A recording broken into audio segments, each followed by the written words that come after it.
Welcome to episode 53 of Shane Talks. What's your favorite scary movie? Hi, it's me, Shane M. White. Tonight, I am joined by Jason Elmayer, my regular co-host, and our special guest this week is another one of my horror aficionado buddy friends. Well, both of our buddy friend, Mr. Brandon Yoder, who you know from our 9-hour-long James Bond episode, and then our 10-hour-long Teenage Mutant Ninja Turtles episode. I have sworn that we're going to keep this to an hour. We tried that last week. It ended up being 90 minutes, so we'll see how tonight falls. We have a short list of movies that we're going to talk about, specifically because as far as horror slasher thriller movies go, Jason and I did episode 11 last year with Evan Miller as our guest, and we talked about all of the teen horror slasher movies that came in the wake of Scream. Tonight's topics are going to be focused a lot more on older, better horror genre type stuff. We're going to look at our top three from each of us, sprinkling them into the community poll and the top five that we had on that list, and then throw out some honorable mentions after that.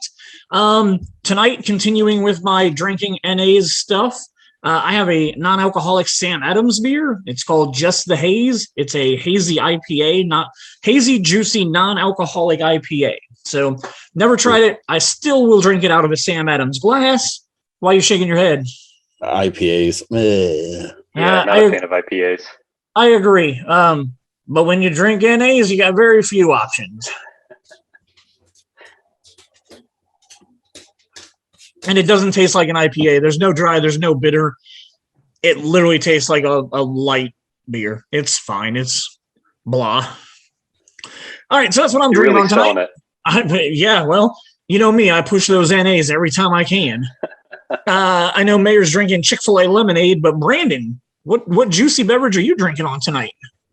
I'm drinking sweet iced tea. Nice try. Oh, sorry, my fault. Chick-fil-A iced tea. Get it right. My fault. They do both great. I mean, lemonade, iced tea, you can't go wrong with Chick-fil-A drinks. That's yeah. I am drinking a pumpkin ale from Schlafly. Nice. Routinely one of the better pumpkin ales. We, my friends and I used to do pumpkin brackets, and it won 5 years in a row. It was like a double blind bracket, and it won 5 years in a row. So. I was about to ask if you had to blind test it or drink it without knowing what it was. Yeah, nice. There always happened to be one person there that was pregnant, so they were able to pour. But they wouldn't know what they were pouring, and we wouldn't know what we were drinking. So nice, that's pretty awesome. All right, well, so we're not going to do what you watched. Well, you know what? We can do what did you watch this week, because I think all three of us saw Dune, right? Yeah. Oh, you didn't watch Dune? Oh, okay. I guess I should have sent you a memo to say, Brandon, make sure you watch Dune this week. If I'd have known. Yeah, I think I'm going to go see it in IMAX next week. I was this close to wanting to go watch it in IMAX, but I decided I was going to watch it on HBO Max first. If I liked it, I was going to go watch it on IMAX, because I know that a lot of it was shot for IMAX. Unfortunately, I didn't really like it, so I really have no interest in going and watching it again or watching it at home again, because I'm going to stick to the David Lynch version. It's the one I grew up with. I've never seen the sci-fi. In 2000, they did Frank Herbert's Dune on the sci-fi miniseries. I've never seen that, so I have no comparison on that. But I'm going to stick with Kyle MacLachlan. I'm going to stick with David Lynch. I like that movie. I did not like this one. Jason, did you like it? I will preface by saying I knew nothing about Dune. I never watched the original David Lynch version. I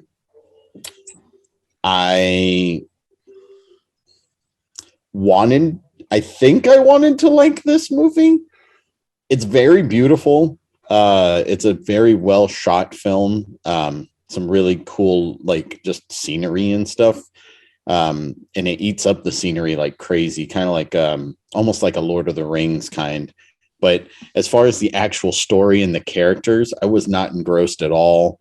I wanted to like it more than I did. It got a 2 out of 5 for me.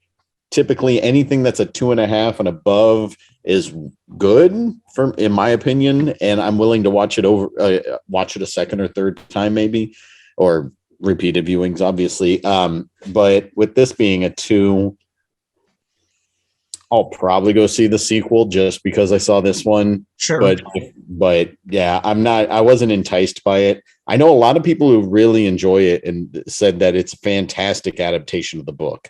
And I will say this. I think the acting was really well. Everybody in the movie did a great job in their roles. And obviously Rebecca Ferguson is amazing to watch for any amount of time. But like, it's just so drawn out from like, and I understand that like David Lynch's version takes a lot of liberties with the book. I've never read the book. So like the David Lynch version is the only version of Dune that I really know until now. But the voiceovers that are in David Lynch's version work really well for me as somebody who hasn't read the book, because it kind of gives me like, you know, when you're reading a book, more than half of a book is what's going on in a character's head.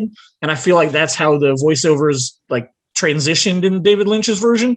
The fact that those aren't in this movie at all, I feel like it lost a lot of the heart of the characters, in my opinion. So it is what it is. I will be looking forward to talking to you about it after you see it, because how big of a Dune fan are you?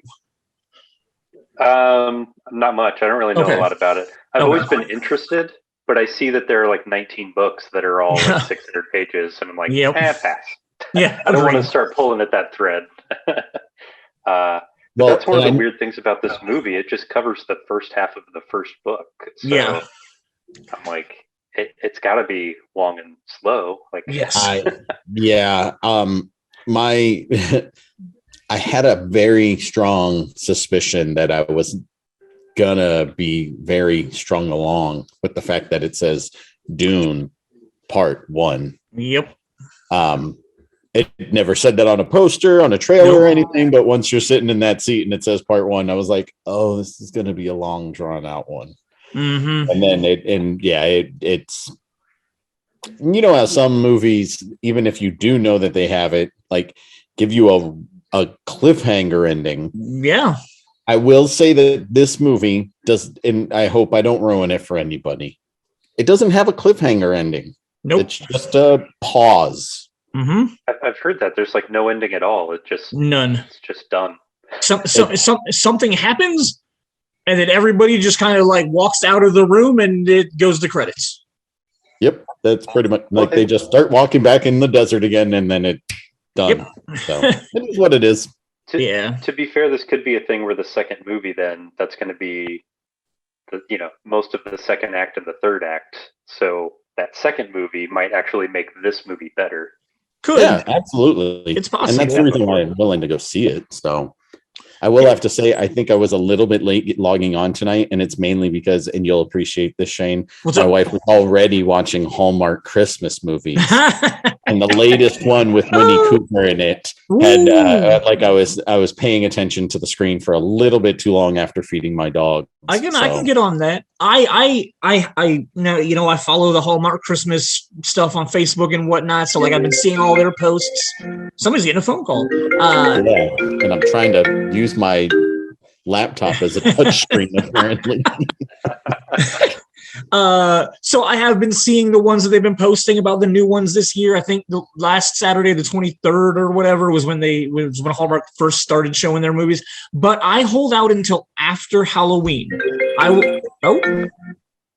You are very popular tonight, sir. The same. It's my nephew. Just trying to see if I'll play video games with him. I see. I will wait until November 1st to start watching Christmas movies, but next episode, I will definitely be talking about some Christmas movies if you want to. So yeah, I'm excited. You and my buddy Steve, his wife, huge Christmas person also. So I really enjoy when they start getting into the Christmas spirit. All right. Well, before we get going too long, let's start with this week's episode. We're going to talk about horror movies. We're going to look at the community poll that I put up asking people, what's your favorite scary movie? We'll go through the top 5 on that list before we start getting into some of ours. Except the one that got the most votes on the community poll is my number 2 and Jason's number 1 for favorite horror movies of all time, and that is Halloween. And it's rightfully there.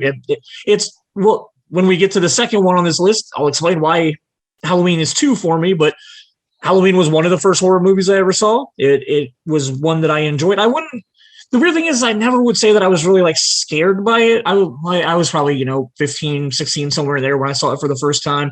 And it never really scared me. I just liked it. I just thought it was a great story and really well done. Do you guys remember your first impressions of it or why you care about it so much? Go ahead, Brandon. I don't remember first impressions necessarily, but I am a big Carpenter fan, and it's just, I mean, for one of his earlier movies, it's kind of a masterclass already. The way he uses like shadow and stuff, especially with the stark white mask, like you'll be standing in a room and you don't even really notice until the light moves just right, and then you're like, oh shit, he's right there. Well, so real quick, talking about Halloween, did you guys watch the movies that made us Halloween episode? I have not yet. Oh, guys, it's so good. It's so. I started watching the Aliens episode. Nice, that's a good one. I passed out because I was just so tired before I finished watching it. So that series on Netflix is fantastic, and I can't wait to watch all of those. Yeah, the Halloween one, top notch. So cool to see. And like, I mean, I consider myself kind of a Halloween aficionado. So, I've listened to all the commentaries on all the DVDs I have and stuff like that. But I learned some stuff watching the movies that made us one. Some of the producers that they had interviews with, I didn't remember seeing in any of the other documentaries that I've watched or anything. So it was really kind of cool. Mayor, talk about your experience with Halloween. Like what made it's your number one on the list that you gave me. What puts it up there for you? Ooh, I watched it. Probably I can remember watching it about 7, 8, 9 years old, somewhere in that range. I had watched Nightmare on Elm Street. I had watched Friday the 13th. I had watched a couple of other, I'm trying to think of what else I would have watched back then. Whatever the case, like this one, just like you said, it. I don't remember being very like scared, but it was impressionable. Like, sure, it's creepy. Freaky. Yeah, It's freaky and creepy, and it definitely hits the music and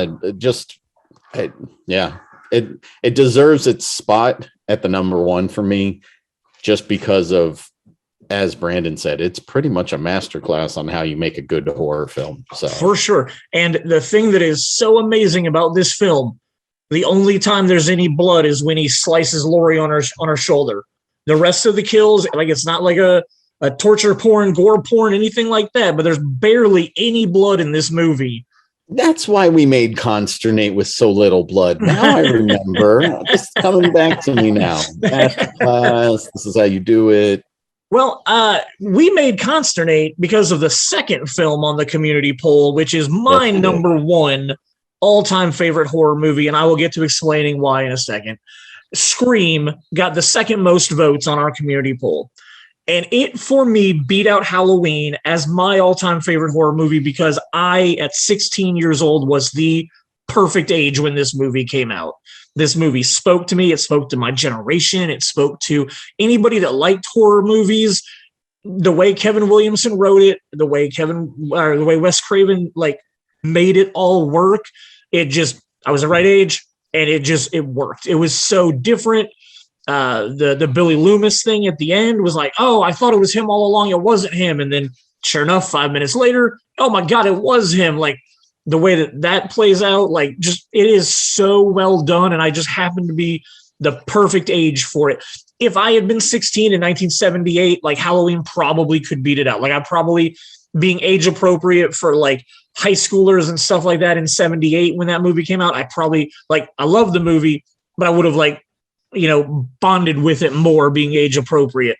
Scream just hit me at the right time. All of these movies, I Know What You Did Last Summer, Urban Legend, Disturbing Behavior, all those movies around then, while they're not all perfect or great or anything like that, they hold a special place to me.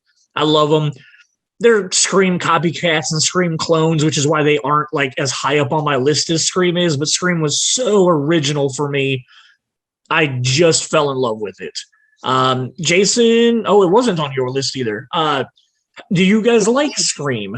It easily could have been on my list, to be completely honest. As you said, major inspiration for Consternate when we made our movie. awesomeness of the red herring and then taking it away and then putting it back. And it just, I will say, I remember watching it for the first time, and spoiler alert, as Shane has already ruined some of it, when Billy Loomis comes out of the bedroom after being stabbed, that was the, like, instantaneously I went, there's no way he survived that. He's the killer. Mm-hmm. Like, so many other friends of mine, I remember seeing this movie with them for the first time, and they didn't make the connection as quickly as I did. But that first viewing, as soon as he walked out, I was like, there's no way he gets stabbed that many times and is not dead. So I really enjoyed it. It's one of those movies that had a bunch of 30-year-olds playing teenagers in high school for some strange reason, but whatever. Like, Drew Barrymore was like 40 when she made this movie, wasn't she? I don't think she was that old, but she was older. That was the 90210 effect. Oh, yeah, totally. Right? It's Ian Ziering. They all had kids and they were playing high schoolers. But so, like, I've said it before. I've said it before. Scream. I snuck into it at the Clearwater movie theater because I was only 16. I couldn't buy myself a ticket, so I literally went up to the ticket taker, had my pager in hand, and said, "Hey, do you mind if I go use the payphone real quick?" And the ticket taker was like, "Sure, go ahead." As soon as they turned away and didn't see me, boom! I went right into Theater 7. Watched Scream on it would have been in December. Friday night in December. I want to say it was later December when the movie came out. But anyway, so snuck into that at Clearwater, where I ended up working later in life, and just absolutely fell in love with it that night. I mean, maybe it holds a really special place in my heart for the fact that I wasn't supposed to be in there when I watched it. Like, I did something bad that night when it happened. And for anybody who doesn't know, we literally ripped off Scream when Jason and I made our first film, which was a horror film that, culminated in a party in the third act. We went so far as, like, this is a official Scream costume that we just took it, and instead of using this mask, we went and bought a different mask to use. So it's still the same cloak. Consternate shares the cloak with the killer from Scream. We just, like I said, had a different. What's that? The knife is different. The knife is different. We had a bigger, stabbier knife than they used. But yeah, so our first horror movie was me literally attempting to. It would be like me if Kevin Smith had written Scream, is what we were trying to do at that point in my life. Yoder, your feelings on Scream? Yeah, I'm a big Scream fan as well. I love Wes Craven movies. It's just the fact that he was able to kind of redefine himself as a director throughout his career. And I mean, a lot of directors do that, but it's usually within different genres. Like, they'll jump to a different genre and be like, even like Spielberg, like, he does these big movies and then he goes and makes Lincoln and stuff to try to get like Oscars. And was Music of the Heart the movie he did? No, he did that after Scream. That's right. That was Wes Craven. That was after Scream, but that was his Oscar bait. But but I mean, he started off with these like super violent, visceral movies like Hills Have Eyes and Last House on the Left, and then he did Nightmare on Elm Street, which is the slasher kind of.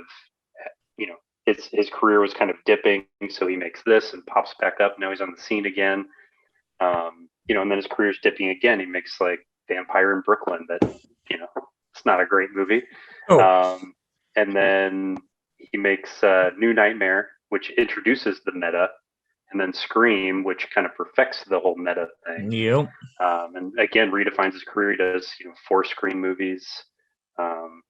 So I was just always impressed that he was able to do that throughout his career. Sure. But Scream is great. It definitely reinvigorated the horror genre because it was kind of dead in the water in the mid-90s, and then you just rattled off all those fun late 90s horror movies that we all love. Oh yeah. So interesting to me. Ghost Ship. I mean, come on. Dude, I literally just watched both of those yesterday because they were on AMC. Really? That's awesome. I have the opening scene of Ghost Ship, man. It's so good. Ghost Ship is I had forgotten about the ridiculous, like, montage of stupidity that's like the last third of the Ghost Ship movie, where it's just like if it's that 90s soundtrack of like Trent Reznor sounding music while they're just doing all kinds of stupid shit on the Ghost Ship, and I'm just like, wow, no wonder I hated this. But like I honestly hadn't seen it since the theater. I'd never watched it again. Watching it last night, I'm like, wow, and now I remember why I hated this movie so much. Yeah. I don't remember. It's not a good movie, but it's stupid fun. So Ghost Ship, like the opening scene is amazing. Like, 300 people on the front of the ship having a cocktail party. They all die at once, in a very satisfying way, except for the little girl. And and then they have the opening credits, and then it's just kind of garbage after that. But, and it has a quasi okay cast. Like I'm watching it and I'm like, oh, that dude looks familiar, and I'll look him up and I'll be like, oh, you did like 2 things in 1997 that I know other than this. What are you laughing at? So Carl Urban is in Ghost Ship. Yep. But like the picture that he has on his IMDb page, I have no idea what this is from. But like, I don't know what that's from either. When you click on it, it doesn't tell you what movie it's tagged in. Well, no, I didn't recognize it. Apparently, he was in Hercules with Kevin Sorbo. Kevin Sorbo, yeah, and Xena. So, but yeah, I just. I think Shane modeled his look after that in high school. I was going to say it looks like Shane. Like. I really hope while editing I can find a picture of me that looks like that I can put up right next to that when you held it up against the screen. Because I mean, neither of you are wrong. Like, yeah. All right, so Brandon, you were talking a lot about Wes Craven. You mentioned A Nightmare on Elm Street. That was one of your honorable mentions that you wanted to talk about this week. It also fell into 3rd place on the community poll. So let's talk about A Nightmare on Elm Street. Yeah, I mean, I live in Nightmare on Elm Street. Like I said, it's when Wes Craven first reinvented his career. But it's a good 6 years after the slasher subgenre has begun. Mm-hmm. And especially Friday the 13th has already introduced all this supernatural stuff. Sure. So I feel like Craven was able to look at what had been done and then, I mean, this is like peak slasher, and just kind of use the best of everything and kind of bring this all together. The thing I like about the series as a whole, Freddy is the only of those slasher characters that has any sort of charisma. Everybody else is just silent behind a mask. And I mean, whether you like Freddy's, puns and jokes and stuff or not, I think that it adds something. It adds a lot in my mind, but if you don't like it, I could see how it doesn't add as much. But he's not just some dude breathing behind a mask. He has like lines and sure. Stuff. I'll give you that. I will, however, say that the first Nightmare on Elm Street and A New Nightmare are my 2 favorites. The 2 where I actually feel like Freddy is scary are my favorites. I don't love punny comedian Freddy, but I also don't hate him. Like, I watched them all. Dream, what's the 3rd one? Dream Warriors. Yep. Warriors. Okay, Dream Warriors, and then Dream Child, which I think is 5 or 6. 5. Okay, those 2 I really enjoy the actual stories to them, even though like Freddy does some. Yeah, dude, both of those are okay. I like the 3rd one when Heather Langenkamp is like training kids to fight against him. I think that's fun. Well, that one has Lawrence Fishburne in it too. Yeah. Yep. What were you gonna say, Jason? I was gonna say 1. The first one, New Nightmare. 3 and 4 are by far my favorites. Everything else, which one's what's 4? Freddy's Revenge? No, that's 2. No, it's 2. 4 is Dream Master. Yes.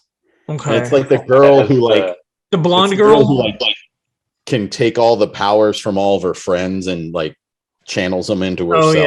Oh yeah. That was and it goes in that order: 1, 7, 3, and 4 as far as my favorites, and then the rest are pretty much just throwaways. So, Four I has thought a Dream really cool shot- sequence where she's sorry. No, Four you're has a really cool sequence where she's caught in like a loop too, Mhm. like a time loop. Like within the dream, Freddy's controlling it so that she like keeps running around this corner and doing the same thing over and over, and it takes Oh, her I like remember 4 or that. 5 times to realize it. It was a pretty cool sequence. so yeah, that was the third one. Mary, you got anything else you want to add about Nightmare on Elm Street franchise, or No, like it's does pretty the cool. comedy punny stuff bother you at all? I can see why it would bother some. I don't know if it's just because I grew up with it that I don't Okay. mind it at all. But I think you're right. You definitely feel like it definitely feels more scary in 1 and 7 than it Sure. ever does in any of the others. 3 and 4, I think, still has that. It's almost like a halfway point where it's like it's punny Freddy, but it's also got some scariness to it. Because Mhm. like the third part, like when Heather and her dad are in that in the the junkyard when Okay. they're Oh trying yeah. to find Yep. Freddy's bones, like Mhm. like that kind. Well, I guess he's not there. She's not there. He's there. My fault. He's there, The yeah. dad's there. He was there with the doctor guy. Yep. Yeah. And dude, like, and it's got some freaky moments into it. And I think also when I watched those, that was like when I saw them when they came out, not necessarily in the theater. I don't think I saw any Freddy in the theater until like part 4, I believe. But but the other ones that I had seen, I saw them pretty much when they went straight to video. It was a huge thing for the neighborhood I grew up in. Like lots of people who were my friends had older siblings just like I did, and so we were watching inappropriate movies way before we should have been. So it was, but yeah, I really enjoy the Nightmare series for the most part. Like Freddy is a cool character. I didn't even mind when they tried to reboot it. I don't think it didn't hit the right spots for me, but it was a good attempt. Essentially, Sure. I didn't hate it, but it was just like, okay, it's here. For a reboot, I thought it was okay. I'm a big fan of Jackie Earle Haley as an actor. I really like a lot of stuff that he does. The fact that they kind of took the plots from 1 and 2 and pushed them together, I thought kind of made it, I won't say a better movie, but I felt like for a reboot, that was probably the smartest thing to do instead of just redoing the first movie and because the first movie is kind of slow. It's kind of drawn out. Like its slowness works for the fact, and this was something that obviously subconsciously and psychologically I knew, but until I watched because there's also the movies that made us did A Nightmare on Elm Street also.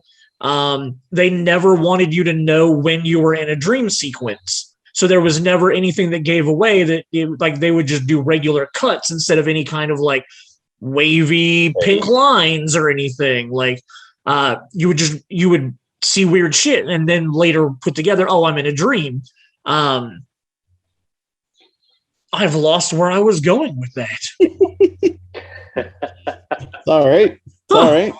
Oh, We're talking about Jackie Earle and the reboot. Oh, yeah. So I'm sorry. So I enjoyed the fact that, that's why the first film is so drawn out, because like there's always this suspension of like, am I in a dream or am I watching a dream or am I not? So it just kind of plays out pretty slow through that. So with the reboot, I felt like it was a good concept to put the parents' backstory in there to kind of fill it in and make it a little like it would be boring, in the 2000s to watch that same movie, like not caring about it the way that I do now. Like, so yeah. I thought the reboot was okay. Like, it's not great. We can touch on this real quick. The Friday the 13th reboot that they did in the late 2000s, I thought was okay for what it was. It was fine. The Texas Chainsaw Massacre reboot that they did was fine. Like, it was okay. I really liked that one. Really? That one was good. The Last House on the Left reboot that they did was fine. The Hills Have Eyes reboot was good. Yeah, yes. So like the first one. That second one was messed up. So like those 2000 to 2010-ish like horror reboots that they were doing weren't as miserable as the reboots that we're dealing with now, but like they were just okay for remaking like what we consider good old horror movies. Yeah. The fourth one on this list, well, first of all, it was suggested by my wife on the community poll, so I'm happy that we get to talk about her favorite horror movie, which is The Exorcist. Brandon, the list that you gave, you voted on the poll for The Exorcist, but then when you sent me your top three, The Exorcist was in second place. So I need to know what's going on. It's not in any particular order, the list that I sent you. Oh, okay, okay. So the three movies that I included on my list all had like a lasting impact on me. Like even the fifth or sixth time I watched it, like it would still like sit with me for a couple days. So for The Exorcist, I mean, if I had to list them, I'd probably say that one was first. Cool. Because it was the first like crazy experience that I had with a horror movie. Oh, okay. Right after the version that you've never seen, I think is what they called it. The 25th anniversary one. Yeah, in late 90s, I think. Right after that came out on A&E, they did it uncut with no commercial breaks. And it was the version you've never it. Seen. Jacob nailed it. The scariest movie of all time. There you go. They agree. Yeah. But yeah, so, you know, just in my basement on like a Thursday night or whenever the hell it was, watching this uncut on A&E. And like, I found it terrifying. Usually a lot of these possession and ghost movies, I don't really find scary, but they just did such a good job with it. I've read the book. Even just reading the book is terrifying. So yeah, I mean, that was probably the first horror movie that really sat with me for a long time. Because I was in like middle school at the time. It looks like this came out in 2000, and I hate to say that when this came out in 2000, that was literally the first time I'd ever seen that movie. I believe I watched it at Castleton Arts. I'm pretty sure Castleton Arts was open in 2000, so I saw it. No. Well, you might have seen it there. I saw it. I watched it down in Greenwood. Oh, okay, I got you. Yeah, I'm pretty sure I watched it at Castleton Arts, and it was the first time that I had ever seen it when that version came out. Like it was just, yeah. We'll talk later that like possession and like paranormal stuff has never like really been my big thing. But I'm pretty sure Dave Lichty is the one that talked me into making sure that I watched The Exorcist when I told him I hadn't seen it, and I'm glad that I did because it is disturbing. It's crazy. Yeah, I'm a big Max von Sydow fan too. Oh, sure. He's yep. really good at it. The fact that he's still alive and kicking these days is crazy. Or is he? Wait, did he pass? He passed away this year, didn't he? Woo! That's poor. Let's try to cut that out. I'm an idiot. I was just thinking because he was in like the Star Wars movie recently, so I was like, yeah. The fact that he's still making movies, but he's not. He's dead. Rest in peace, Max von Sydow. Sorry about that. That's my bad. Died a year ago. Yeah, March 8th of 2020.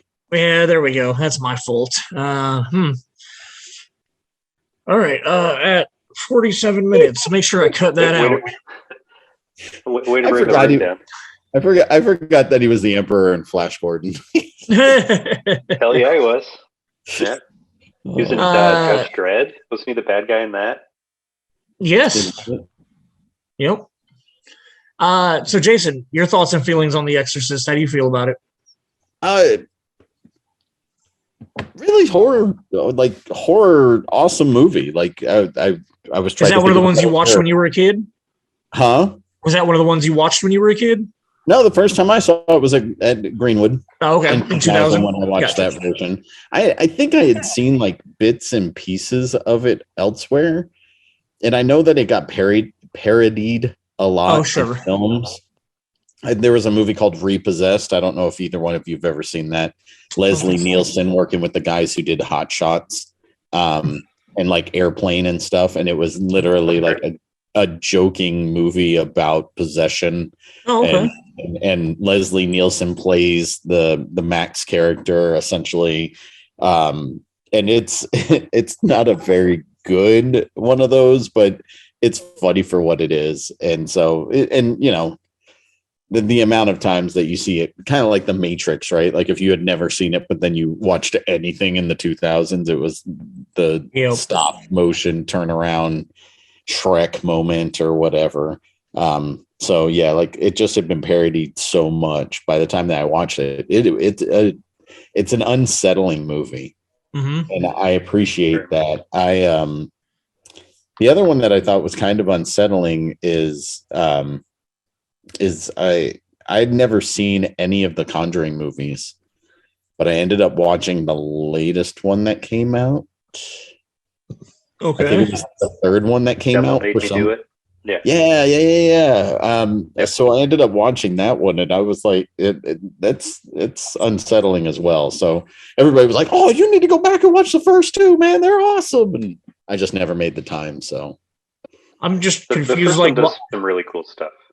just confused why you would start with the third one to just be like, I'm just gonna watch the third one. Like, why not? I don't know anything that's going on in the first. I'm just gonna pop in Return of the Jedi, even though I've never seen Star Wars or Empire, and let's just hope I can figure out what's going on.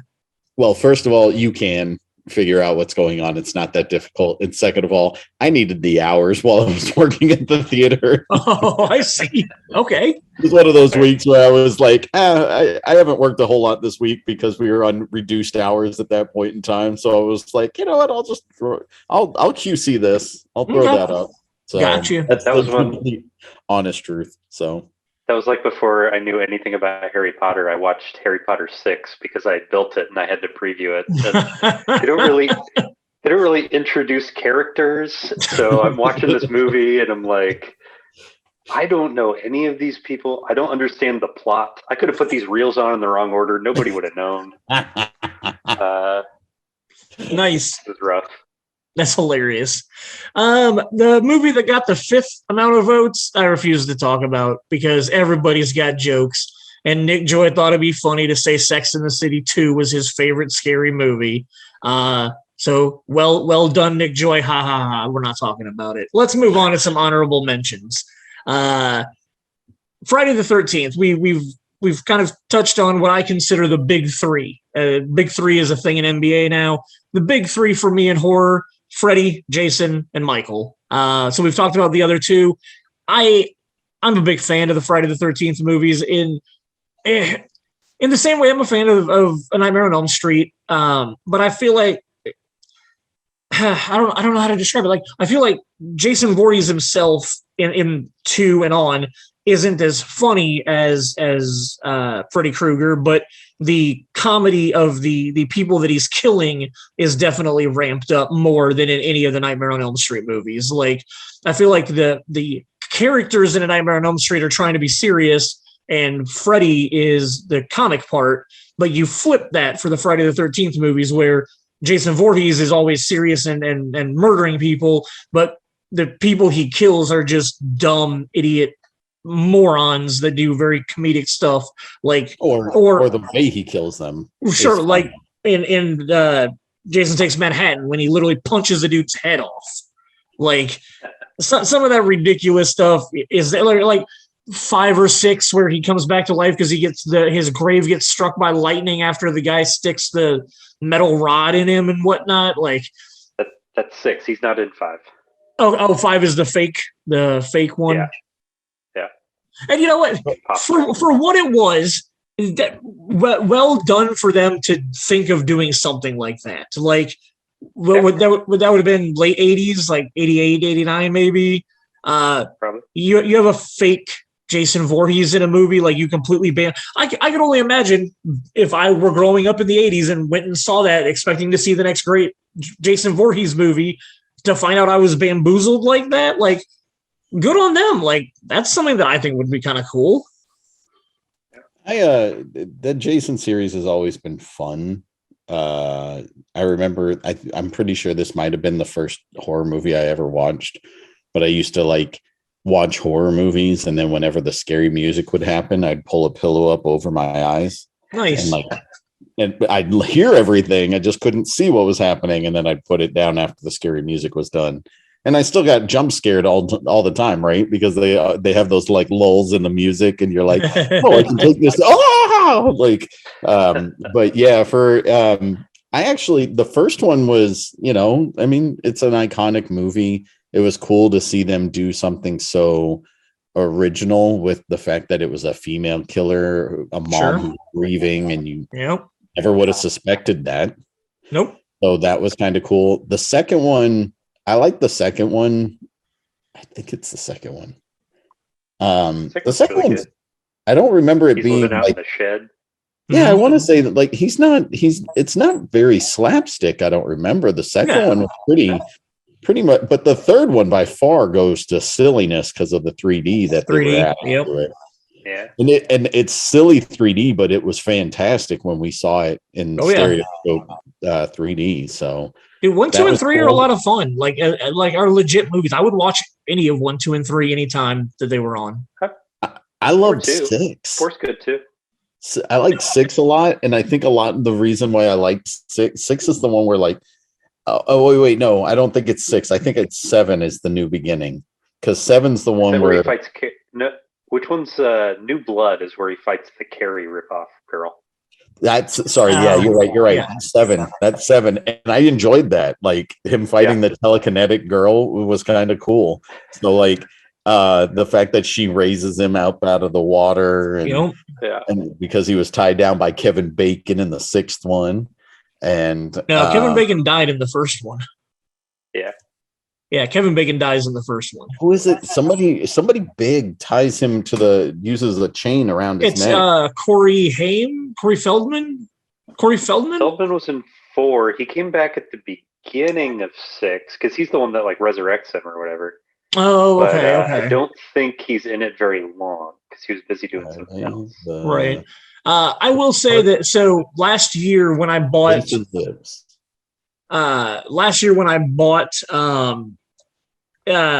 one of the streaming services did like an 8-pack or whatever of a bunch of the Jason movies. I bought that so that I could watch all of them last year. But one that the one that wasn't included was Jason Goes to Hell. So last year when I watched them all, I never watched Jason Goes to Hell. So sometime within the last month, I can't remember exactly when, I think I rented it on Hoopla or something like that so I could finally watch it. I'm like, oh, I never watched Jason Goes to Hell last year. I need to watch it this Halloween. Wow, man. Like, I'd never seen it before. That's bad.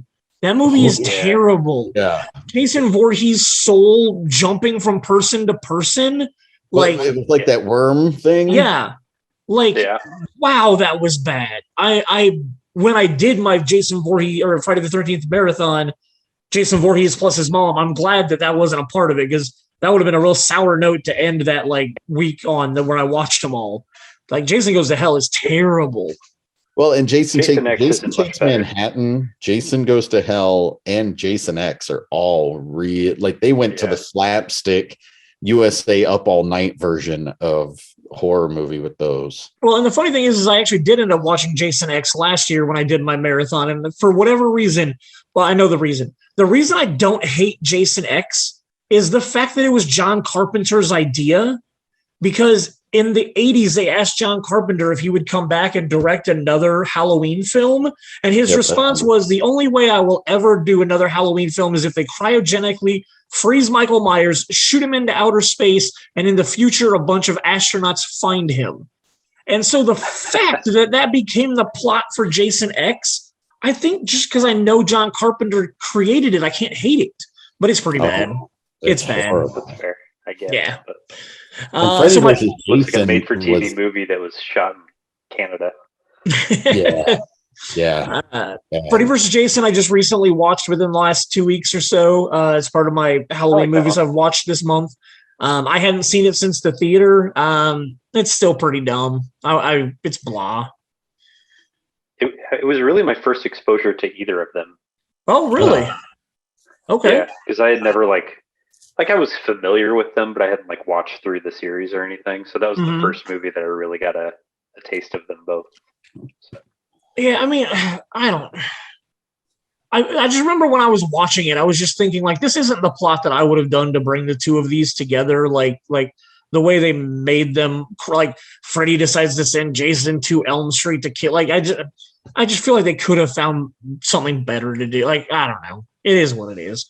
My other honorable mention, it's one of my favorite scary movies. This Halloween, I got to show it on my anniversary weekend.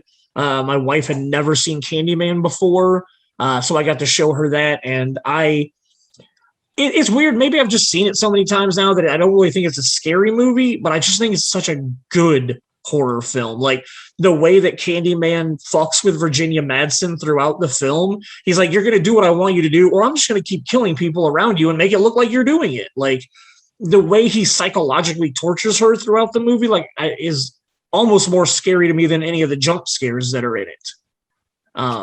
Clive Barker, right? Didn't he direct that one? No, it's it's based on a story that he wrote. But I'm trying. No, crap. The person who directed it has a very funny name, and I told myself I would never forget what their name was, and I have forgotten it. Bernard Rose. Oh, it's Bernard Rose because it's from Lost. The characters of Bernard and Rose are in Lost. And so Bernard Rose, I should never forget who directed Candyman. Yacht, are you a Candyman fan? Yeah, I watched it for the first time, I think during the pandemic, maybe the year before. Okay. But I was really impressed with it. It was not what I was expecting to be. I thought it was really, really well made. Mayor? Yeah, solid movie. If we did a top 5, it's probably in the top 5 for me. Right on. With the top 5, it'd probably be the 3 I gave you, and then you can throw in Scream and Candyman. It was in my top. It was in my top 8 that I was trying to whittle down. Cool. So well, let's jump to your number 2. We addressed the fact that your number 1 was Halloween, and then on the list you gave me your number 2 was Psycho, which I think is pretty awesome. Like, tell me what about Psycho gets it that high on your list? Like, I don't know. Like, I didn't even watch that movie until I was 19. I think. Okay. 18 or 19. The remake came out in 98. So I watched it like right before the remake because our friend Michael Shelton, while he was my boss, I had said something about wanting to see the Gus Van Sant version. And because the trailer had come out and I was like, man, that looks really good. He goes, you should watch the original before you ever see that. And I was like, and then he was like, no, watch it. So I ended up watching it, and it's a slow burn as far as horror movies go. But like you could tell like the way that it was made. I to be completely honest, before then, I knew who Alfred Hitchcock was, but I don't think I had ever watched a single movie of his before I saw Psycho. Didn't we watched an Alfred Hitchcock film? When Jason when we took Kevin Sandler's film class, which was after this. Oh, good call. My fault. Yeah. You're right. That was after that. So, I just to see the mastery of filmmaking that is Alfred Hitchcock. Like it was amazing. The whole talk about something that was unsettling. Like the entire time you kind of just feel creepy. Sure. And then I don't know what it was about the way he shot it and the way that the light moved, but at the very, very end, when it's revealed what's going on, when oh my gosh, what's his name? Norman Bates. Norman. Yeah, when Norman walks into the room and then that he like hits the light by accident, and the way that the light swung, it man, my arm, like I'm getting goosebumps thinking about it because it's just creepy. Like it weirded me out to a level that I wasn't expecting a classic movie from the 60s to do to me. Like and that's another reason why number 3 is where it is for me. Well, and number 3 is It for you, the 2017 version of It. What about that version is up there for you? You watched it with me, and if Burton's listening, he watched it with me too, and he got to laugh about some of my reactions, man, because that movie creeps me out. And just to clarify, you're only talking about part 1. You're not lumping them together. No. Okay, just part. You don't like part 2, or? Yeah, part 2 didn't work as well for me. Like it was, I don't know how to explain it. Like I almost feel like part 1 is like all of the buildup, and part 2 is the denouement. Like it's just the falling action for me. Okay. Like, and the second one's good. But like the first one, like was unnerving. Like the sequence with the projector in the oh yeah, rod, yep, was freaky as hell. when you knew it was coming when Georgie's in the basement and the water's in there. Yep. And it's like, because of the trailer, I knew it was coming and it still freaked me out. Like, how can I be prepped for a scary moment and it still gets me? So and then the other part was they were in the house, and I forget what it was. It was when the boys got separated. Like, somebody was on the second floor and they were on the first floor or something. Mhm. And it's something I can't remember exactly what it was off the top of my head right now. Was it him coming out of the refrigerator when he was all The contorted? refrigerator thing was freaky, but it wasn't like it Okay. didn't get me. Trying to think of what else happened. There was something that There's the happened in room that. of clowns. Yeah, but it was after that. There's- It's when the boys get separated, and I can't remember what it was that it was that, like, I was just like, oh man, it freaked me out. But yeah, it's so damn effective as a movie. Agreed. And I'm kind of glad that they didn't put everything in the book that was Sure. in the book. Understandable. I'm glad that they stayed away from the turtle. I mean, it's nice that they have his little that he shows up from time to time in the movie in the background, or hidden Easter eggs. But yeah, like that movie just freaks me out, man. And kudos to them, because to do that to me while I'm in my late 30s is an accomplishment for as many movies as I watch. So do we know what Andy Muschietti is doing next? Is he staying in the horror genre, or did he move on? I don't know. I'll look it He's up doing for the us while you Flash. talk. Oh, he's doing the Flash. He was the 19th director on the Flash movie. Yeah. So Yatter, between parts 1 and 2, what are your feelings on 1 and 2? Which one do you like more? Do you agree with Jason? Yeah, I think I prefer 1. There was talk of them slicing both together, and I think that would be effective. Okay. Because when you read the book, I mean, the whole thing is how when they're adults, they're remembering what happened when they were children. So that's why the first movie is better, because that's the story. And then the second movie is them remembering it. So they had to add a bunch of crap to make it scary. I don't know. The book is so good with how everything mirrors itself 28 years later. And they weren't able to effectively do that by splitting the movies up. Yeah, I was about to say, the thing that I found very ineffective was in the book and the story, it's the fact that all of the kids that moved away forgot what they did. Like, they forgot that they fought the creature. Like, that's part of, getting distance from it, was you don't remember it anymore. And I don't feel like they did a really good job. Like, when they all met back up at the bar and whatnot, it just kind of felt like they all were like, yeah, we know what we did. Like, it was just like, we're getting back together because we know what we did. It didn't feel, while I watched it, like they were slowly getting the memories back as they were in Derry. Like, so I just, like you said, I didn't feel like it was very effective for the story. Well, when I read the book too, they made it seem like Pennywise was the driving force of them all leaving and being successful. Okay, yeah. So that they wouldn't come back 28 years later. That's a good point. Yeah, I never even thought about it that way. Like, they all are like super successful. Yep. Stars and writers and all this stuff. And that's another thing that, because they immediately remember it, I don't think really works in this. Sure. I agree. Great cast. Oh yeah, amazing cast. Yeah. Oh yeah. Brandon, your other honorable mention. Well, actually, so Alien was one of your top 3. Alien's a solid movie. It is definitely more horror than the second one, which turns into an action film, which is a great movie on its own. But Alien's got some creepy stuff in that movie.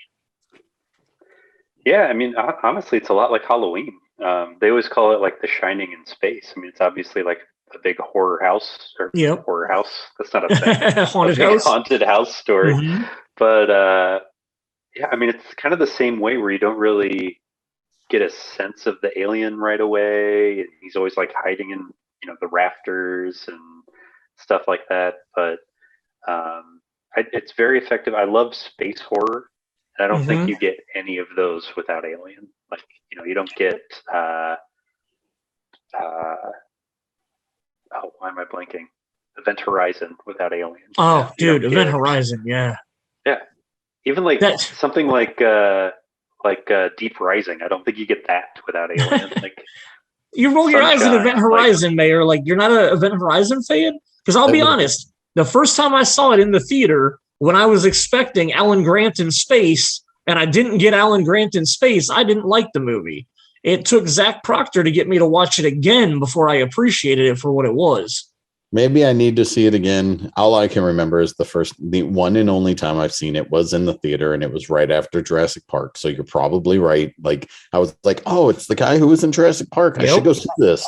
Yep. And then it was nothing. Like I don't know what I was expecting, but it definitely was not that. And I've never gone back to it since. So I liked it I was like, more.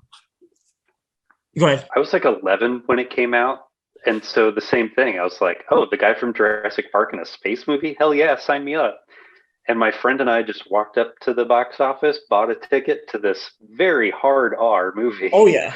And just went in and sat down, and we were like, whoa, we should not be watching this, but it's great.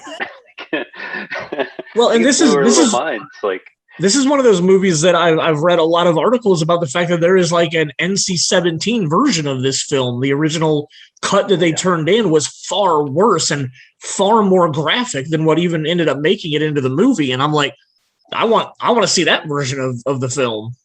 But yeah, I did not like Event Horizon at all the first time I watched it. Later viewings, I have appreciated it more for what it was. And then also, I eventually went back and watched Sam Neill as Damien in the Third Omen film, where like I can appreciate the fact that surprisingly good. Yeah, where Sam Neill, not Alan Grant, but still really good in other movies that he's been in. Your third one in your top 3 list was the original Texas Chainsaw Massacre, and you said you were happy with the reboot, also, right? I was, yeah. The thing that bums me about the Texas Chainsaw Massacre is that they could never get like a franchise going. Sure. Every other movie besides the original is either a sequel or a prequel to the original, and just ignores everything else. So there's like 5 sequels to the original and 2 prequels to the original. It's like, come on, guys, let's get something going. But I thought the remakes were good. My whole thing with the original, it's another one that really kind of hit me and stuck with me for a while the first few times I watched it.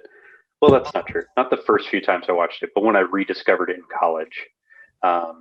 It was one that, like, in high school, we'd have on in the background and not really pay attention to. But when I rediscovered it in college, like, I remember, like, it was one that I'd have to, like, get up and make sure the doors were locked after I watch it and stuff. Like, for whatever reason, it just really sat with me. That final scene at the dinner table is disturbing. Like after everything you've gone through in the movie, and then like that dinner scene where she is essentially held hostage and prisoner, like that's some creepy shit at the end of that movie.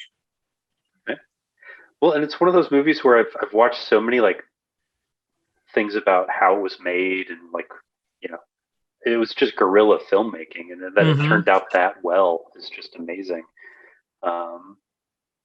And then I can't remember. I'm pretty sure it's in the reboot, but I don't remember if it's in the original. Is it she escapes and gets to the police officer, the sheriff or whoever, and then the sheriff takes her back to the house?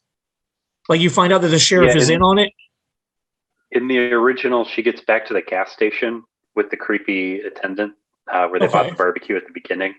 And she thinks she's safe, and then she realizes that the barbecue is human meat, and he's with them, and he takes her back to the house. Okay. Yeah. But remake is when they run into the sheriff who is Lee Harley Ermey. Harley Ermey. Yeah. And so, but also, fantastic. But also, I don't know that you have this whole slasher genre if it's not for that movie. Because I mean, it's 4 years before Halloween. Yep. It's a year before Last House on the Left, even. which a lot of people kind of think of as the first slasher movie. So, I mean, really, maybe Psycho, if you want to consider that a slasher movie. But if not, I mean, as far as like a kill count and a violent serial killer guy, like Texas Chainsaw Massacre kind of made that mold that all these other ones followed in. So, yeah, that's a good question, man. I'm not convinced that I could argue Psycho is a slasher movie. Yeah, I don't think I could either. Outside of that one sequence where he is slashing her. Yeah, exactly. Like, it's just kind of a character study about Norman Bates and what's mentally wrong with him because of his mother. And like I give you Texas Chainsaw Massacre. Yeah, he tries to kill a couple, but fails at that. Sure, and it looks like he's killed a lot of people in the past. Yeah, I never watched it. I know my wife watched the A&E show or whatever that they did. The what was it called? Norman or Bates Motel. Yeah, did you watch that? Good. Nice. I liked it a lot. Yeah, it was really good. All right, so we've hit the hour mark, but we have 3 more movies to talk, so we're not going to go too much over an hour. We have 3 suggestions that were put on the community poll that I wanted to talk about, all 3 of them. First, my buddy Nick Hall put up a movie called The Strangers. I think it's like 2007-ish. Liv Tyler and Scott Speedman. I want to talk about this movie for one specific reason, and that is as an adult, as somebody, I would have been 27 when it came out and watched it in the theater. It is the most terrified I have ever been in a movie. I enjoy slasher films. I enjoy watching Michael Myers walk around and kill people. I enjoy watching Freddy slice people up. I love the Scream movies for, chasing down teenagers and killing them. I don't care about paranormal horror because I don't get into spirits and ghosts and stuff like that. But a movie about 3 people taking you in your own home, prisoner and hostage, like that movie literally terrified me to a point that I've never been that scared watching a movie that I remember. Like actually sitting and watching a movie in a theater, I was beyond terrified. Have either of you seen it, and do you like it? Not. Yeah, I'm a big fan. Oh, you haven't seen it, Jason? Nope. Huh. I highly recommend it. It came out like in a period where horror movies were basically Saw and Hostel. Yep. And after like over the top craziness of like Scream and the ghost ships of the world. Sure. And there wasn't anything supernatural about it. There wasn't anything silly about it. It was just these 3 people are going to come into your house and you can't really stop them. And they're just, they're just going to brutalize you. And it was really good. Very effective. Yeah. One I considered putting on my list. Nice. Yeah. I love that movie for what it did to me. I literally to the point where I have not been able to watch it again. Like I should go back and give it another watch. That and a movie that I haven't seen called You're Next that I know Jason's a fan of. Like those 2 home invasion movies are like going to be a double feature that my wife and I are going to sit down and watch because watching the trailer for You're Next, it seems very much in the same vein of people with masks trying to get into your house and you attempting to fight back. You're Next looks a little more over the top than the Stranger or the Strangers. But I still want to see it because Jason recommends it and the trailer does look good, but there you've at least got a dinner party of people fighting back. And in the Strangers, it's literally like you and your wife are outnumbered by people who have weapons and you don't. And so, yeah. So that's going to be a double feature that my wife, and I are going to do some night. But Jason, if you have a night where you can turn the lights off and you can sit down and you can watch The Strangers in the pitch black, I think it should be pretty scary. I might find the time to do that. You brought up You're Next. You're Next. You're Next was in my top 8. That and The Crazies. So that's a good one. Yep. And the original or the remake? I've never seen the original, but the remake with Timothy Oliphant was so much better than I ever thought. Like, I thought it was just going to be a normal kind of like almost, I mean, it's kind of zombie-esque. They're kind of zombies, but I seriously thought it was just going to be something mindless, and the main story as to why everything happens is kind of interesting to me, being who I am and the fact that I don't like everything that some people try to do to make our lives better, quote unquote. So and you know, I'm a big fan of Serenity, and it's kind of the same storyline almost. As the Miranda storyline. So it's just one of those things to me that I'm just like, that terrifies me. Out of all the things, when I think of everything possibly happening in this world, something like the Crazies is something that completely terrifies me. Gotcha. So, yeah, that's the. Since you mentioned home invasion movies, have you ever watched Funny Games?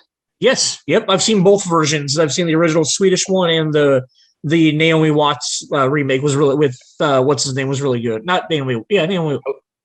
Yeah, it was Naomi Watts. Naomi Watts. Yeah. Okay. Yeah. I like the Swedish version a little bit better, but that was another one that's just like very unsettling. Like they're not wearing masks even. They're just like, okay, we're in your house now, and we're doing this, and you're gonna play along. Michael, I can't remember the kid's name. But yeah, the main of the two kids that's involved in that, like, he's just so deadpan creepy in that movie. Like, I'm gonna do this to you. I'm gonna stab you now. Like, he just calm, cool, collective, and just tells him all the terrible stuff that he is about to do. Like, very well done. I'm a big fan of Funny Games also. The next honorable mention was by my buddy John Petty. We actually got into I wouldn't say debate, but a conversation over this movie online. It Follows. During COVID, I actually watched It Follows twice. At some point early on in COVID, I watched it. And like earlier, like a year later, sometime this year during COVID, I was like, oh man, I always wanted to watch that movie. I should watch It Follows. So I fired it up one night. And I started watching it, and like that opening scene is a pretty memorable opening scene. And I'm like, man, I remember this scene. Like, I must have watched the opening scene and just didn't remember that. We get like halfway through the movie, and I'm like, I think this is about to happen. And it does. You know, okay. And then we get like 2/3 of the way in when they're like, when they go and they find the original guy that had slept with the other person, and then they're like sitting on the grass out in his like backyard or whatever. When I got to that point, I went, I've watched this movie. I remember this movie. No, I don't remember this movie. I remember watching this movie, so I'm going to watch it again because I didn't remember what. It was one of those things where, like, as I was watching it, I was remembering it, where I was like, oh, okay, yeah. And then the pool scene, okay, yeah. Okay. And I was just like, I don't know how I watched this entire movie and didn't remember watching it. But I liked it. I like it. But as far as like really good horror goes, I've said like supernatural stuff isn't really the big thing for me. I feel like stuff like Supernatural, like, you can't really fight against it. And I mean, like, they kind of do in The Exorcist, but how effective were they really? And like, that's why I've never really watched like the Nun movies or the Conjuring movies or what's the other Paranormal Activity movies or anything like that, or Insidious movies. Like, how do you fight demons and ghosts and spirits and stuff like that? Like, meh. The power of Christ compels you. Stuff like a guy walking around with a knife slashing people, like, that stuff I can get behind. Like, that's real-ish. The unkillable monster that's killing people. That's and you get that, but you can't get the supernatural part. Totally.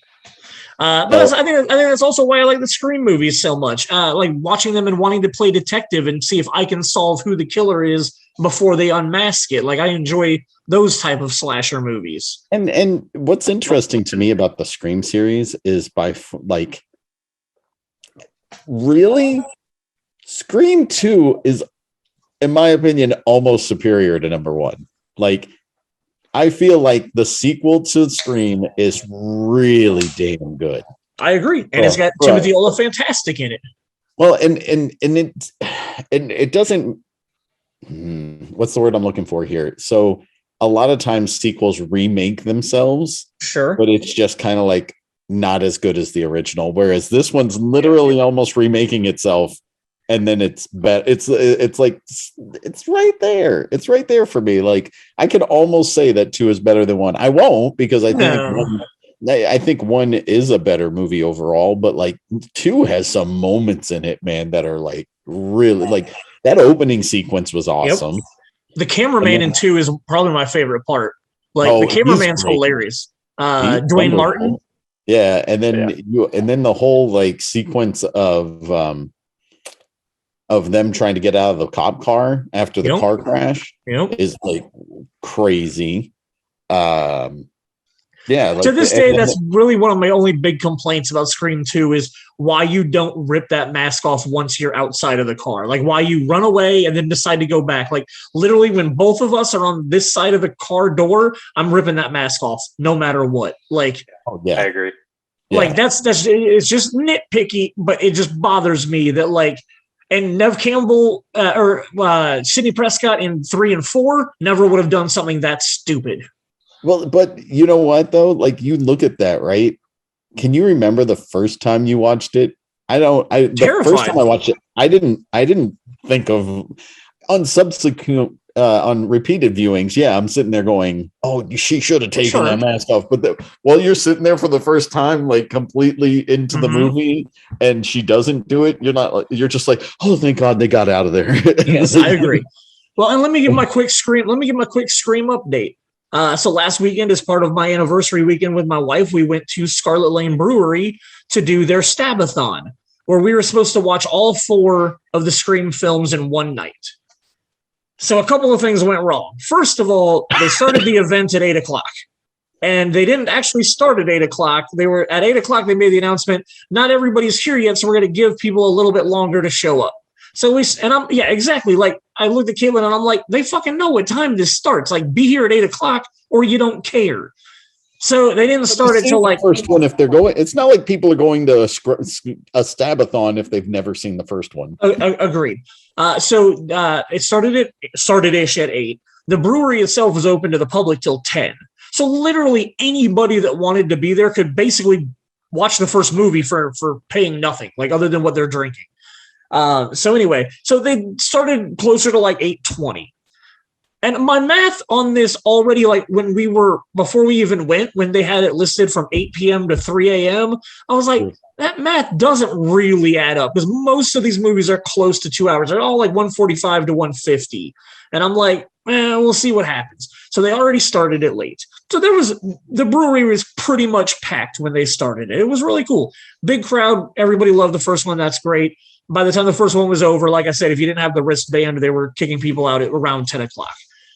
Second movie, I'd say there was 60-ish people still there, like probably people that paid, showed up, and were there.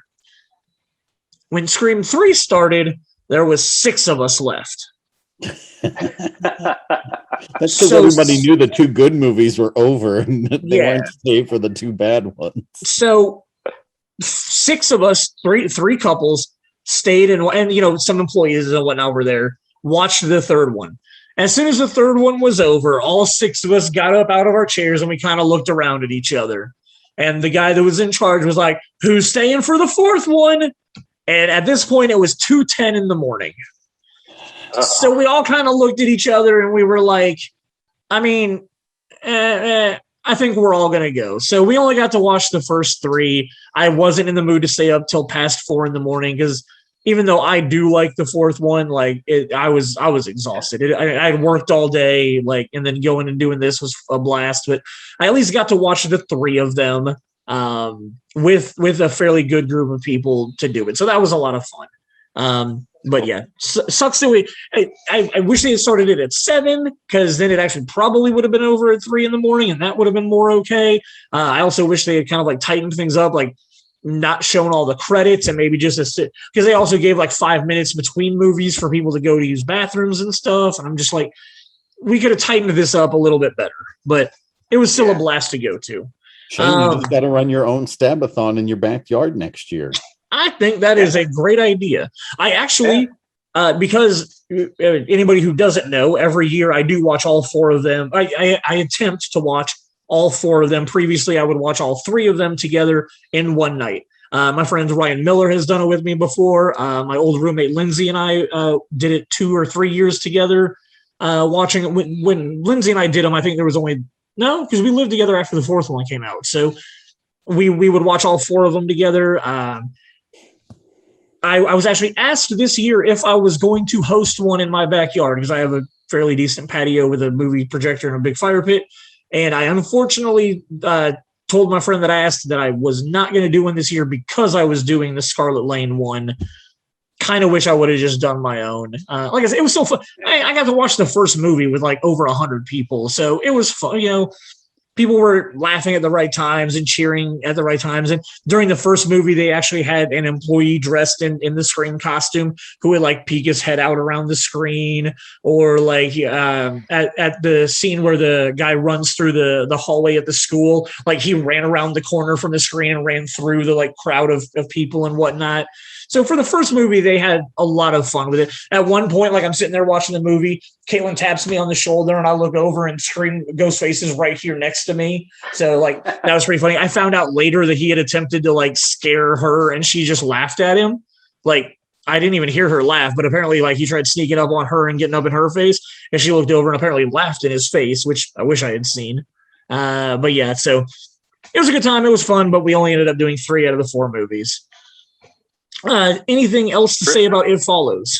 Do either of you guys like It Follows? Never watched it. I do like It Follows. It feels to me like a love letter to John Carpenter. Like it is kind of that slower pace and everything, but even down to the music, like it has a very like solid John Carpenter feel to it. I will say because I've seen it twice now. No, I don't really want to give anything away to Jason.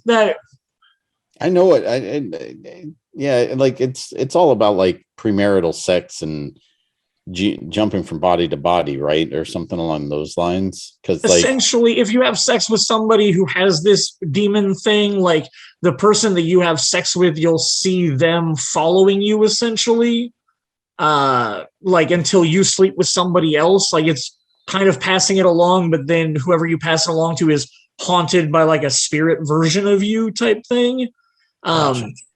What I was going to say is the third act, when they get to the swimming pool and try what they try at the swimming pool, I kind of just feel like it's almost a different movie at that point. Like what it builds up to for the first 2/3 of the film is very much creepier, slow, like you were saying. And then I feel like they felt like they just had to tack on like this is what kids in the late 2000s want their movie, or well, I guess it was like 2014. This is what 2014 kids want from an ending of a horror movie. Like, I just feel like they tried to wrap it up differently from the way that they had built up the movie for me. That's fair. The last movie for us to talk about on here was suggested by Tim Pendleton, who has been all of our boss at one point, pretty much at the same time for a long time.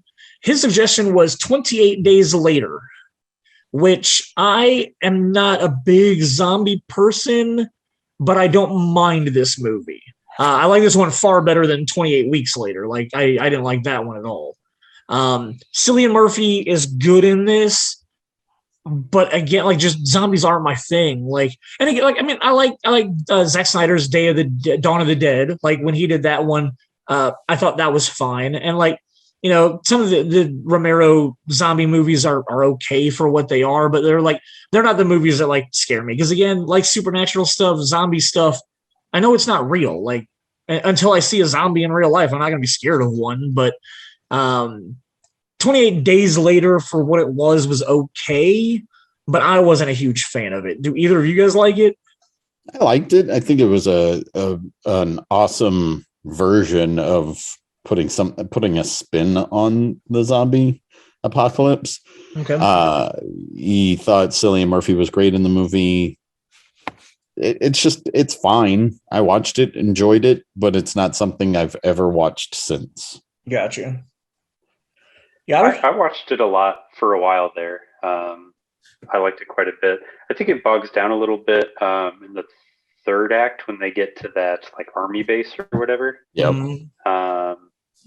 But I think everything before that's really cool, like the empty streets of London, even just the fact that they were able to close off Trafalgar Square and everything for, Sure. you know, even if it was only like an hour or whatever to get those shots, like Yeah. that was really cool. I think it was the first time I saw Naomi Harris in anything. She was really good in it. Oh, I don't think I remember that was her. Yeah. So yeah, I really liked it at the time. Danny Boyle is just very hit and miss for me. Like I remember Sunshine. Sunshine was okay. I know Yeah, that I know some people who really enjoyed that one. I liked The Beach a lot when it came out, just because of how crazy and freaky that movie was. We have a 2-minute sequence of Leonardo DiCaprio turning into a video game while he's running through the jungle. Like, that was so awesome to just throw that in there. Yeah, it was odd, but it worked. But yeah, he's a hit or miss director for me. I usually either really enjoy it or I'm completely bored while watching his movies. Right on.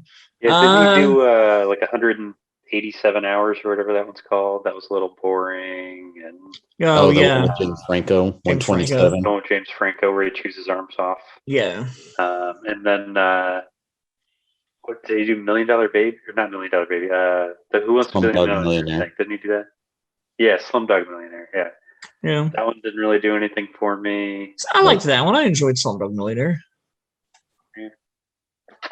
I don't know. Right, I'm kind of like you. Like, there's some that I really like, but I've got a question for you since you guys aren't prepped for it. Let me throw it at you. What's one of your most memorable songs that played in a horror movie? Something that like just pops into your brain when you think, and I'm not talking about like score. I'm talking about an actual song that somebody intercut into a movie, that horror movie of some sort. When Joshua Jackson turns on the car in Urban Legend and it plays the Dawson's Creek theme, I really enjoy that moment in a horror movie. Okay. Or Hush by Kula Shaker, I want to say, is on the I Know What You Did Last Summer soundtrack. That song is awesome. It rocks. Yeah, those are the two songs. Especially in that movie. Yeah. Those are the two songs that probably come straight. And I mean, I know the Joshua Jackson thing is kind of a joke, but like literally when you, for whatever reason, that's like, because it's a gag in a horror movie, it always comes to mind. But yeah, probably Hush by Kula Shaker and I Know What You Did Last Summer is the song that I would think. Right Said Fred. The song that's in all four of the Scream movies with his red right hand. Nick Cave and the Bad Seeds. Red Right Hand by Nick Cave and the Bad Seeds is in all four of the Scream movies. So maybe that one too. You got her? I don't know. I'm trying to think of like a pop or a rock song, and nothing's really jumping out at me right now. I'll try to think a little more. What spurred this question, Jason? Do you have one on? Well, it's actually from Scream, and it's the somebody redid the Blue Oyster Cult song. Oh, Don't Fear the Reaper. Don't Fear the Reaper. Yeah. Okay. Like every time I hear "Don't Fear the Reaper," it automatically, even if it's the actual original, it automatically just reverts in my brain to me thinking about Scream at that point. So, well, they also Alice Cooper's "School's Out" is in Scream. Oh yeah, and and that's in The Faculty. Yes, it is. At least it was in the trailer, and that's it's in the trailer. I don't know if it's on this soundtrack, but you're definitely right that it's in the trailer. So, you got anything yet, Brandon? No, nothing's really jumping out at me. Makes sense. I keep thinking of like score songs. I'm like, oh, that bit at the end of 28 Days Later is like playing in my head right now, and I can't get it out. That was in like every movie after that for like 10 years. Oh, really? Yeah. So have probably this is more skewed towards Jason. Have you or do you plan to show your children Either it's the Great Pumpkin, Charlie Brown, or a Garfield's Halloween this year. Or do you guys watch them ever? No. So I'm not a huge fan. Okay. Of either one of them. One of those. Okay. But I will tell you that it is somewhat of a tradition. This is going to be my first time being home for every night around Halloween, since I no longer work at the movie theater. And I know my wife loves to watch It's a Great Pumpkin, Charlie Brown. Awesome. Every year. So she ends up watching it with the kids. Nice. And we were trying to figure out when it was showing, and then we figured out too late, I think, that it showed on PBS last Sunday, but at least we have Apple Plus TV or whatever, and so we can watch it on there whenever we want to, streaming wise. So nice. It's up to her. Cool. It's not my thing, but so. Oh, Yoder, are either of those in your Halloween wheelhouse? Neither of those. I watched the Garfield Halloween every year. That one's pretty great. Wait, which one did I ask? The Charlie Brown and Garfield. Oh, did you say Garfield? I think you said. I don't know. Okay, I do watch the Garfield one. Okay, Charlie Brown and Garfield were the two that I meant to ask. Sorry. I think in my head I heard Charlie Brown and Snoopy. Oh, okay. And so that was the only one I was thinking of. But yes, I do. I love the Garfield one though. So the Garfield one kind of scared me when I was a kid. Like the ghosts at the end, like coming into the cabinet that they're in, like that kind of freaked me out when I was really young. Absolutely. But the last couple of years, I've really enjoyed the David S. Pumpkins animated one. Have you watched that? I haven't watched that. I've seen the Saturday Night Live sketches, but I haven't seen the animated ones. Sure. And the sketch is fine, but they made like an animated special maybe 4 years ago, and it's absolutely hilarious. Is it streaming on anything? Do you know? I'm sure it's on Peacock probably. Oh, okay. I'll try to find it. I had trouble finding it 2 years ago, but it was on Hulu last year. It was it was like a special feature on that season of SNL or something weird like that. It took a while to find it, but it was on there, so I'd check Hulu. Cool. I'll look into that. Yep. On the side note, since we're still talking about Halloween and horror and all, we're at the hour and 30-minute mark, though. We got to hurry up and wrap this up so we don't piss people off. Understood. I'll wrap it up with the Monster Squad to my oldest Nick, and nice. He enjoyed it and had fun with it. Did he laugh that Wolfman's got nards? He laughed at all the appropriate places and some of the inappropriate places. But yeah, so we had fun. Him and I watched that last Friday. Nice. And then this upcoming Friday, I am taking him to see the original Ghostbusters on the big screen over at the Regal on 96th Street is showing. A bunch of Regals down, but we're going to the 6:30 showing on Friday.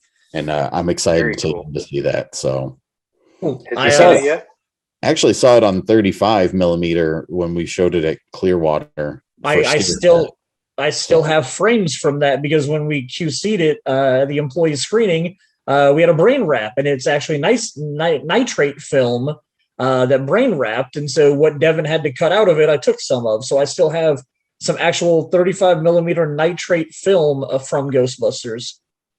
What was your question, Brandon? Has he seen it before, or will this be his first time? This will be his first time. If you're going to go big, or go home, man. So a couple of years ago when they did the 35th anniversary showings of it in theaters, like it had been a while since I'd seen it. So I went and checked it out when those were back, when it was back in theaters a couple of years ago. And I, honest to God, had not paid attention to how much sexual content there is for a PG movie. Like not a lot of movies that, dude, oral sex from a ghost. Crazy. Well, at least it's only implied, so that's the good news. Yeah. And my main thing was this was a movie that I was thinking about showing to him sometime soon anyway. Nice. And so then I was like, wait a minute, I can go see it on the big screen the way it's meant to be seen. Let's go for this. So I'm gonna see if the family is interested in doing our family movie night. Oh, excuse me. Oh my God, excuse me again. I'm going to see if my family is interested in doing we usually do family movie nights on Fridays. Maybe see about joining you for that. So Awesome. I will let you know how that conversation goes. Cool. If you're listening still, thanks. Appreciate it. We hit about a little over an hour and a half again. Someday we're going to get down to hour-long episodes, but, it might be 2023 before we make that happen when we don't have anything else to talk about. Not sure what next week's episode is going to be. Not sure if we're going to do one next week. Jason and I have a couple ideas that we've thrown around. An Almost Famous episode, a soundtracks episode, like stuff like that. But figuring out what we can still do in these shorter episodes, instead of me having like 5-page long scripts that I send out every week that we try to cram into like 3 hours. We're trying to get 1-page scripts so we can get through in an hour. So we're looking like 90 minutes is probably a good time for us to consider it as we're going to aim for an hour every week, and they'll probably all end up being 90 minutes long. But Brandon, thank you so much for being with us this week. We need to have you back again soon with a shorter episode so that we can actually give you the Hurwitz questionnaire that we were supposed to start doing with all of our guests.